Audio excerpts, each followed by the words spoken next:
Welcome everyone to Sister Wives with Mary Jane Kay. Today, I'll be giving my commentary on Sister Wives, Season 3, Episode 8, Another Wife.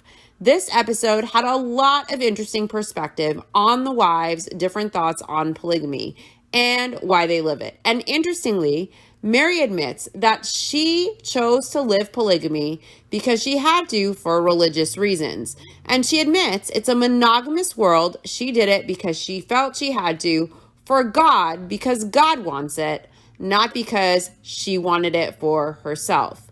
The episode opens with some of the Browns' family friends from their church in Utah who are visiting them in Vegas. Andy and Nicole are the Browns' friends from Utah. They're also their former neighbors. Andy wants to talk with Cody. He wants to get advice about polygamy. And he has questions as a polygamous man who now wants to pursue a plural family. He wants to take on more wives. And he wants to know from Cody how he should date a woman when he is a married man.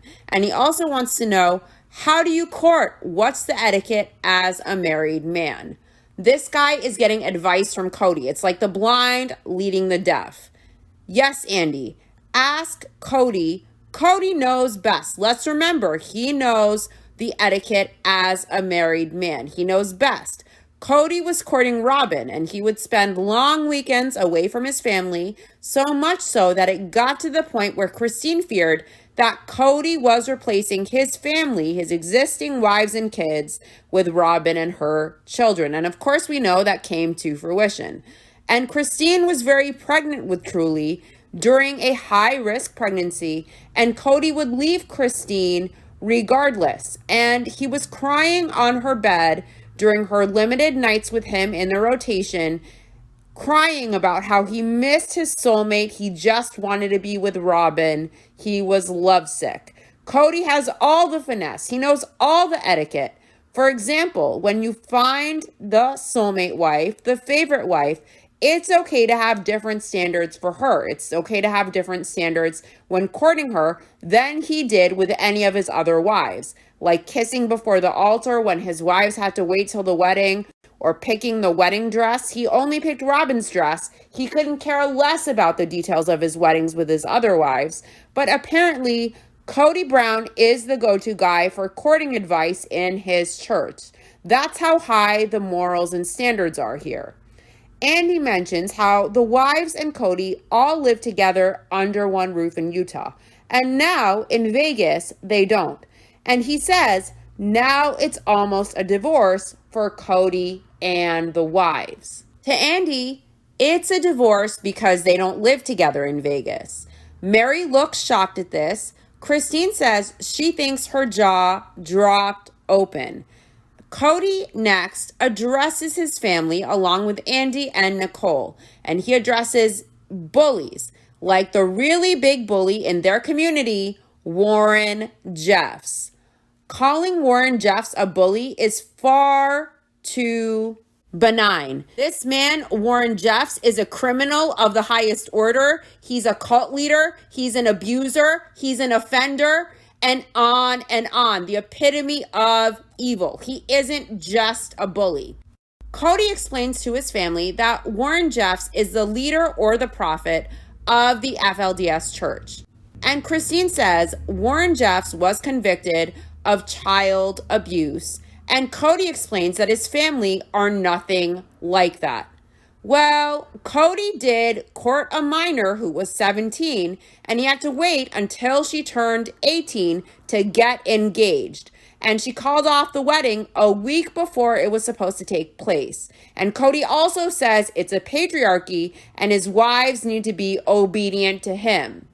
The episode opens with Cody explaining that the kids weren't doing well when they first moved to Vegas. They finished out the school year, they went through summer, and then school is about to start back up again. And according to Cody, the kids are doing better now. Janelle is seeing glimmers of the old Hunter as they show Hunter playing with baby Truly. Hunter is getting football gear and he has decided to play football again. Janelle was thrilled when Hunter asked her to sign him up. He even reminded her about it. Janelle says Hunter finds a lot of joy in football, and he is still struggling, but now at least he will have something that he enjoys. Cody says the other day, Maddie said that she would start having a good attitude because she is tired of being grumpy all of the time. Maddie even lightened her hair for the occasion, and she is stoked to show it off for the family. Her hair was black, and now she's gone to a reddish toned brunette. Cody loves Maddie's lighter hair, and he says it makes him wonder why she ever went black in the first place. Janelle mentions that the family is headed to Mount Charleston since their friends are coming from out of town, and we learn that Andy and Nicole weren't just the Browns' neighbors in Utah. They were also involved in Sunday school together. Christine thinks that they are wonderful people. She loves Andy and Nicole. And Cody thinks that it's fun to have people from their church visit them because they don't have anybody from their church in Vegas. Cody tells Andy that he is trying to give his family all the church he can and all of the religion he can. And Andy reminds Cody that Vegas is designated as Sin City. A very pregnant Robin says they are trying to change it from Sin City to Sunset City for the beautiful sunsets. Good luck. That would be a huge mistake for tourism because what happens in Vegas stays in Vegas is a great slogan. But I guess Robin knows marketing and advertising best. She wants to change it from Sin City to Sunset City because of the beautiful sunsets. Although Andy and Nicole are a big part of the Browns church, they are still not living in a plural marriage. Christine says that a lot of people in their religious community are monogamously married, so they haven't taken on other wives yet. Cody says maybe Andy and Nicole want pointers about living the principle from him. And everyone heads to the mountains, and Cody is excited to be able to give Andy advice. Andy and Nicole believe in plural marriage, and they were both raised in polygamy. But they don't have more than one wife right now. They believe in the same faith as the Browns, and Andy has questions for Cody, like how to date when he is a married man. And Cody awkwardly asks Andy if he has ever tried courting a second wife as they grill burgers and do man stuff. Because Cody is the ultimate alpha male, and he wants it known. So Cody asks Andy if he has ever tried courting a second wife. They're grilling like men do. And Andy jokes that Cody thinks it's so easy. And Cody says he never said it was easy. And he knows that Andy knows better. And they're laughing at this like it's hilarious. And Andy tells Cody it's tough. It's been on his mind a lot, especially since he's getting a little older. And Cody asks Andy if he is opposed to marrying somebody who already has kids. And Andy says he is opposed to marrying someone who doesn't have kids. Cody is surprised about this, and Andy explains that a newlywed deserves a newlywed. And he says, as a 37-year-old man, he better not be looking at an 18-year-old. Christine says that Andy and Nicole already have an established family, and they have 6 kids, so now taking on a wife is more of a challenge. Mary says her mom and dad had 6 kids already when her dad took on another wife and he started having more kids with her. Mary says that's a normal thing. Andy says he knows he should marry, and he and his wife know that it's true and they should live the principle and they should have a plural family. But then they see someone else, maybe in church, that they find attractive, and then all of these safeguards kick in. Safeguards like, you're married, what are you doing? Are you a pervert? Are you a jerk? Andy wonders these things to himself. Now, maybe they aren't just safeguards. Maybe that's your gut. Maybe that's your conscience. Maybe that's your intuition telling you this is not for you. You are happy as you are. You love your wife. You love your kids. You love your family as they are. You do not need to do this. You do not have to do this. Maybe Andy should listen. Look how it ended up for Cody. Cody laughs at Andy as Andy explains that it's about how you take something sacred and holy to you and do it in a way that's appropriate. And Andy says it's difficult to find a plural wife. He says some men just believe in ignoring the feelings of his wife and chasing girls. And Andy doesn't, and he feels that's wrong, and he makes a point to say that's grotesque. Andy says plural marriage is difficult, and it's sacred, and it's their faith, and they believe in it 100%. And he says their wives are their treasures. Andy says every day plural marriage is on his mind. It's on his wife's mind. They think about it constantly. Andy's wife, Nicole, says that they have 6 kids. They're an established family. And she says, you can't just throw somebody in the mix and hope that it will work. Andy knows that plural marriage is true, he says, and he always has known that it's true. But he wonders, how does a married man court another woman? Andy says Cody has been able to pull it off successfully in his perspective. I wonder what Andy and Nicole actually think of Cody Brown now. Andy says he hasn't been able to pull it off, and it often crosses his mind. He says here he is thinking about how he is going to be a polygamist man, and he is watching Cody's wives thinking, how is Nicole going to be a plural wife?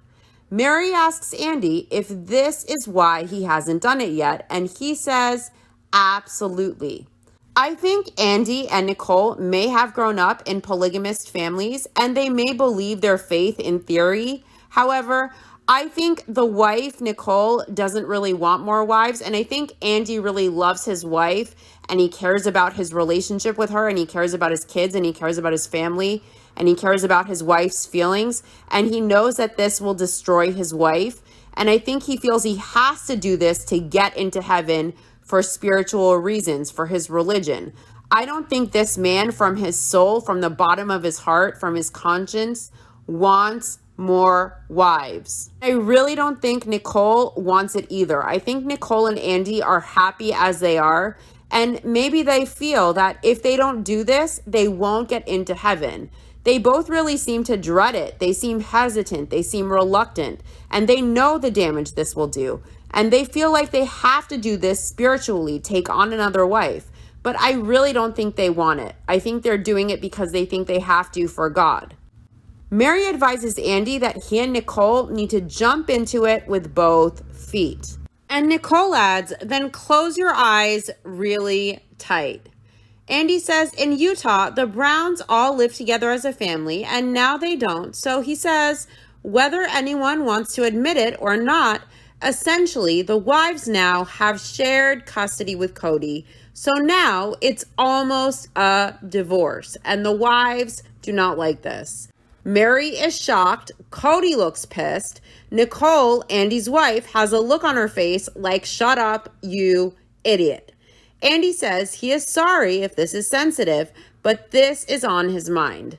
Christine says she thinks her jaw dropped open. She could not believe that that was Andy's take, and she says it broke her heart. Andy says he goes to bed with his wife every night, and when he enters the principal, when he takes on another wife, he will have to now cut his family in half.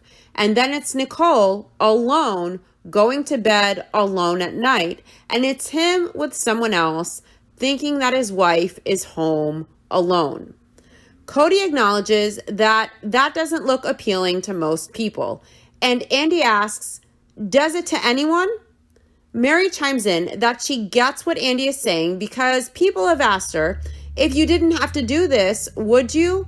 Andy shakes his head no, and Mary agrees, and she says, probably not. So right there is the acknowledgement that most religious polygamists live this way because they feel they have to for spiritual reasons to enter heaven for God. They feel that it's a must. They have no choice. But if they didn't feel they had to for religious reasons, they would not do it. Cody doesn't like Mary's answer. He looks angry and frustrated at it. Mary says they live in a monogamous world. Monogamy is really the norm. So for that reason, she probably would not have chosen polygamy. But because of her faith and because she believes that this will bring her closer to God, That's why she chose plural marriage. That's why she lives it. Cody says he has said before that they did this. They lived plural marriage by way of commandment, the commandment in their faith that they lived this way. But Cody says he would do this all over again because of love. Let's ask Cody that now, if he would do this all again. And let's see if his answer is he would do plural marriage, do a plural family all over again because of love. Really, Cody would do this all again because of love? He said his family, his wives and kids, were an obstacle to his goals in life. He neglected his wives and his kids. He used emotional abuse and manipulative tactics to push his wives out, even asking Janelle to become more like Robin, to become more obedient if she wanted to continue on. And all of Cody's wives have left him, and Cody is no longer in his church. All of his wives but Robin, of course.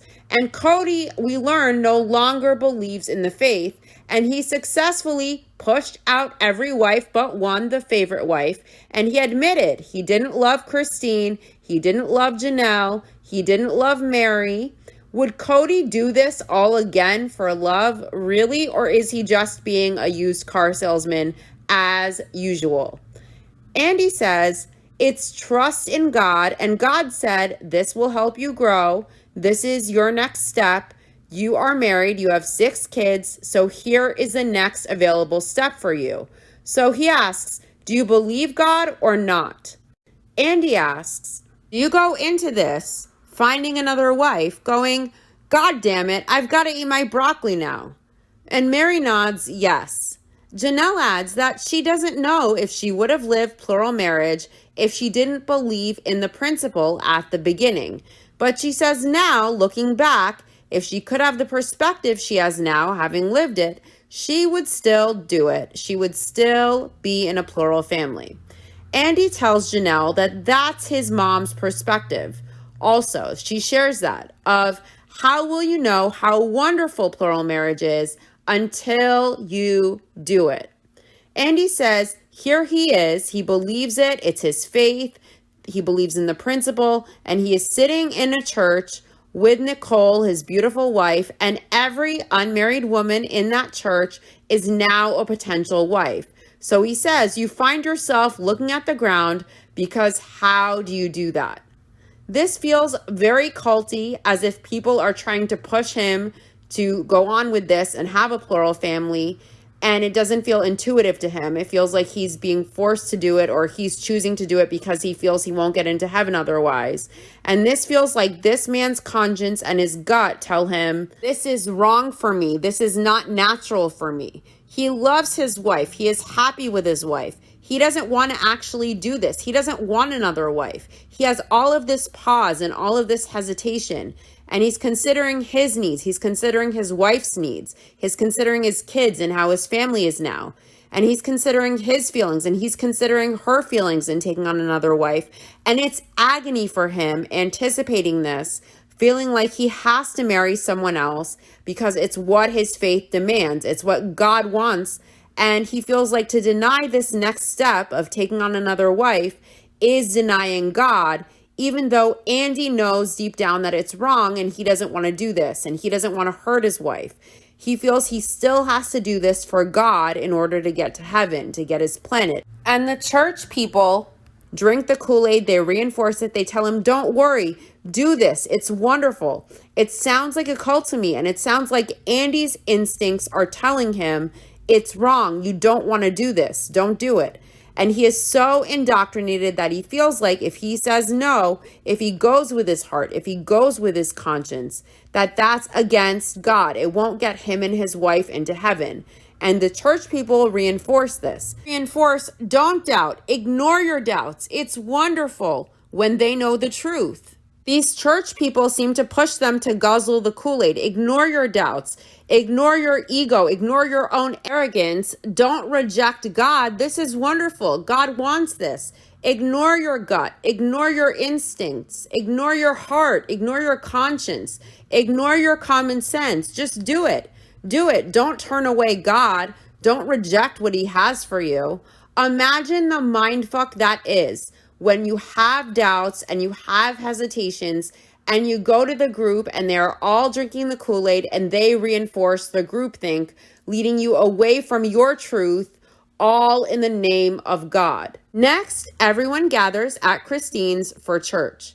And Cody says, since they moved to Vegas, the family is away from their household of faith. They're away from their church. So the family meets together for Sunday services as a family in one of the homes.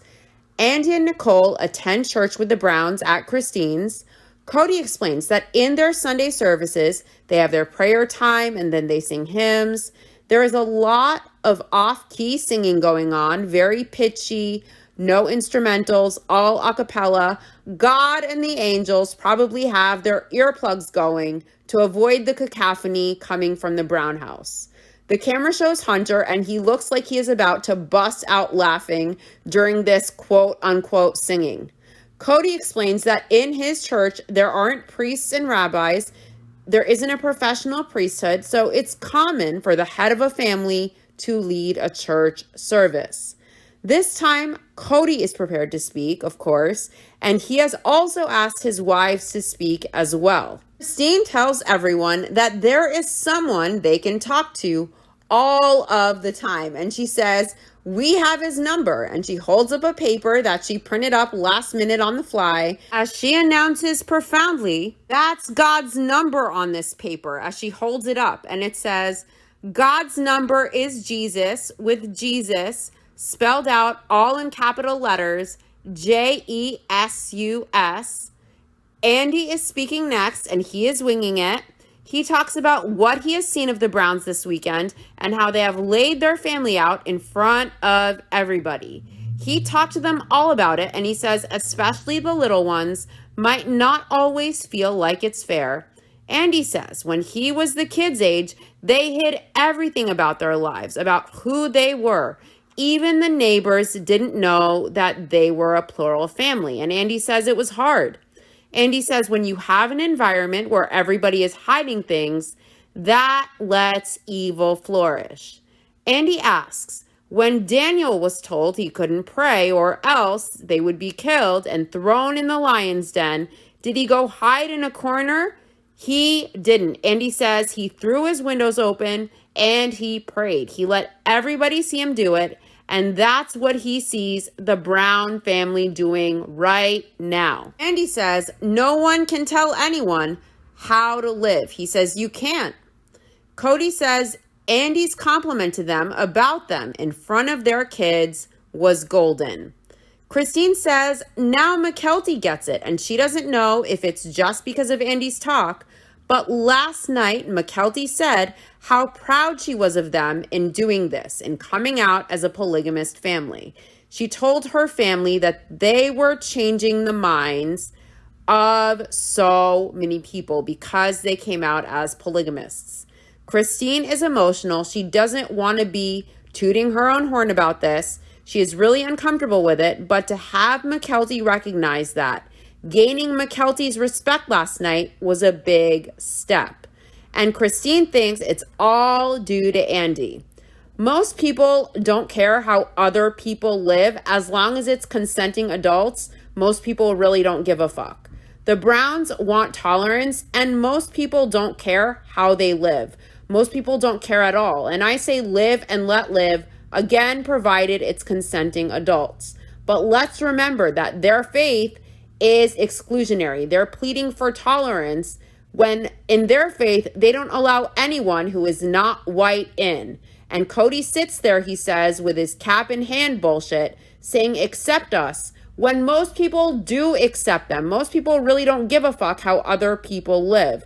Most people don't care, provided it's consenting adults, how anyone lives. But it's interesting how their faith itself is exclusionary. You can't be black, you can't be Asian, you can't be Middle Eastern, you can't be Latino, and be in their church. But they want to beg, cap in hand, and plead for tolerance and acceptance when their faith doesn't tolerate. It's interesting. For Christine, McKelty's respect was a big step. And maybe it was Andy's talk, because Christine hasn't gotten through to McKelty ever before this. Mary says they don't have a lot of support from their people, from their own church group, as far as coming out in the public as polygamists. So to have the support from someone from their own group meant a lot to her. Cody says as they stand cap in hand asking America to accept them, it's a scary thing. And Andy appreciates what they have done, and it touches the Browns deeply. Cody mentions during church that they have talked about bullies, and he says Warren Jeffs has been bullying this community for over 20 years. Cody says Warren Jeffs is the leader or the prophet of the FLDS church, and he is convicted of child SA, and he was marrying minors as well. Robin says the FLDS in Warren Jeff's community, they wear the dresses and they believe in the underage brides and the arranged marriages. And Christine and Cody assert that they are nothing like that at all. Cody says they're uncomfortable talking about Warren Jeffs because Warren Jeffs is evil. That is true. He definitely is evil at the top of the list. Cody tells his family that Warren Jeffs reminds him of King Noah Ben Zeneph. Noah Ben Zeneph was a king in the Book of Mormon who was the head of the church, and he inherited his kingship from his dad, and he was an evildoer. He was a bad guy. And Noah Ben Zeneph and Warren Jeffs both inherited their church from their fathers, and they both went on to abuse the subjects of their kingdom in evil ways. Cody explains that Warren Jeffs and King Noah Ben Zeneph were leaders in the community who should have been noble and benevolent, and instead they preyed upon their community, and in the end was burned and killed by his own people. Cody says Warren Jeffs took their sacred scriptures and he placed them on the altar, his altar, not God's, and he took an entire society of people down with him. Cody says it took the state of Texas to stop Warren Jeffs, but Warren should have been stopped by his own people. Cody says all that is necessary for the prosperity of evil is for good men to do nothing. Andy and Nicole share the Browns' view and perspective of Warren Jeffs, and Cody says their entire community feels the same way. They find it abhorrent. Cody says Warren Jeffs brought his people from where they were, which Cody doesn't even know was a good place to begin with, and then he brought them and completely exploited his people with evil. Andy says the reason Warren Jeffs got the authority he did was because they were living secretly because they were afraid of the government separating families again. Andy says nobody dared go to the authorities because what could you say? Hey, I'm a plural wife married to a knucklehead abusing my 14-year-old daughter. Robin says she can't even sit still. Every time she reads the articles, she shakes and she can't believe people are letting this happen.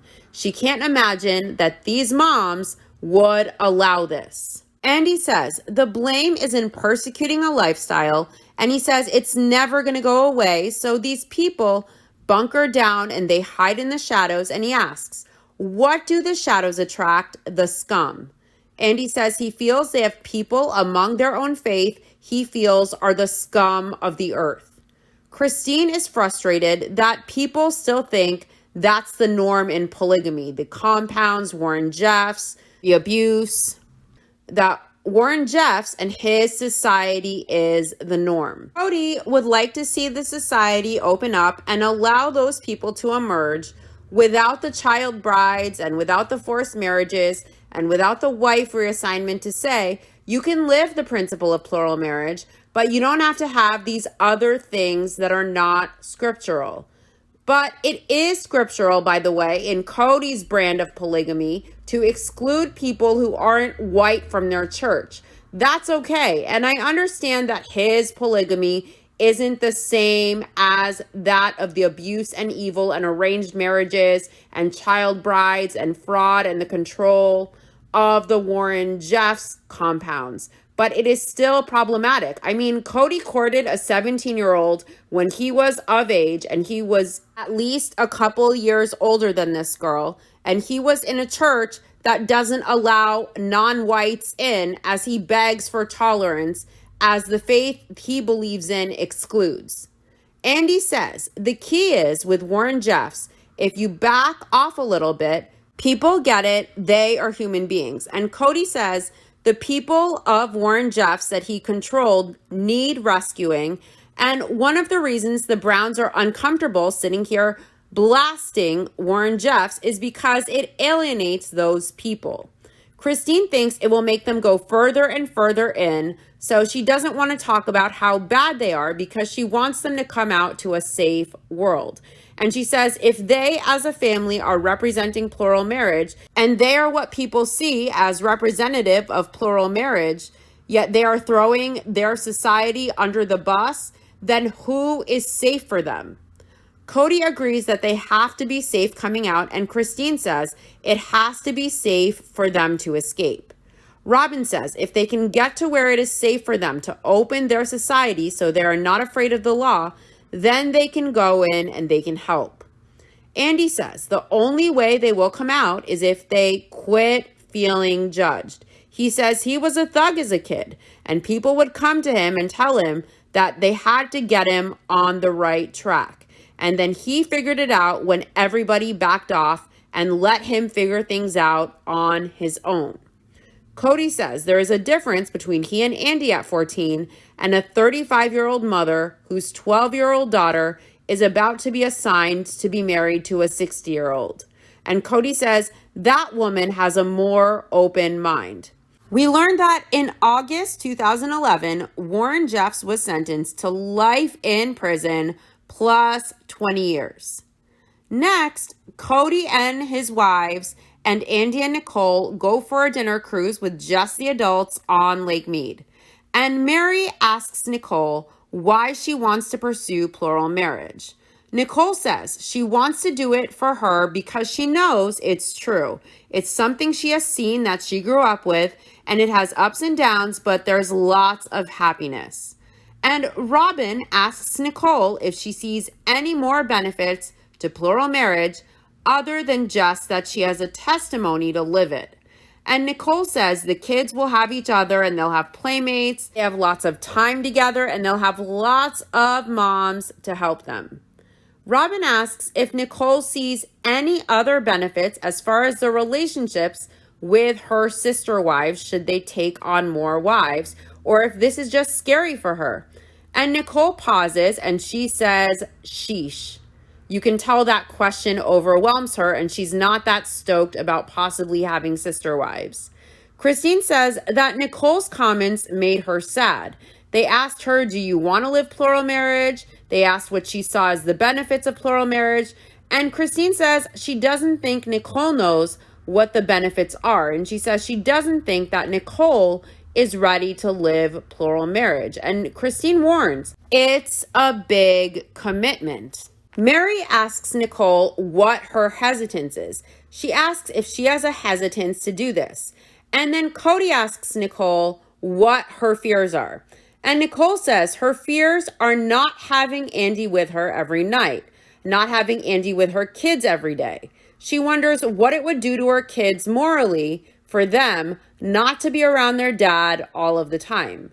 Nicole says it's hard to think of going to bed every night without Andy being there and Andy being at the other wife's house. But she says she and Andy have discussed plural marriage and they know this is how they have to be living. She knows it's not for everybody, but it's what Andy and herself feel is right for their family. It's where she wants to be, and she says it's her comfort zone, although it doesn't exactly seem that way. Nicole says she and Andy are sacrificing their relationship for this, to live polygamy, and it's worth it for them because she knows this is where they are supposed to be. Supposed to be or have to be to get into heaven in their religion, I wonder. Mary tells Andy and Nicole that the biggest key to living plural marriage is finding somebody who wants to be a part of the family, who doesn't want just Cody or just Andy for just them while not accepting and wanting the rest of the family too. And Mary says the reason why Nicole doesn't know what the benefits of plural marriage are is she hasn't lived it yet, so she won't know those benefits fully until she has lived it. Christine jokes, it's polygamy for dummies. Even you can understand. And she says, Nicole and Andy need that book. Mary says, when you enter the principle of plural marriage, it's something you have to jump into with both feet. Cody says, everybody has to work it out. It's like a regular marriage. You have to get it figured out, and it's not perfect on the first day. And Robin adds, it might take a couple years. Robin says, it's like having a baby. There are growing pains, but they are worth it. Cody knows that he intellectualizes his decision to live the lifestyle, but he says he can't intellectualize or quantify how he loves his wives. It's just here and it's real, and sometimes it's raw, and sometimes it's sweet. And sometimes it's a patriarchy where he demands obedience, and he warns his wives, if you don't respect me, don't bother with the love. And sometimes your wives and kids become the obstacles to your goals in life. The goal of monogamy, the goal of riding off into the sunset with the favorite wife, the soulmate wife, free of the obstacles holding you back. I guess that's what Cody means by sometimes it's raw, sometimes it's sweet. That does it for this episode. I'll be back next week with the next episode of my Sister Wives Rewatch, Season 3, Episode 9, College Bound Browns. To my YouTube viewers, please like, subscribe, and let me know your thoughts in the comment section if you like. To my podcast listeners, feel free to follow this podcast and rate it if you like. Thanks for listening. I'll see you next week. Bye.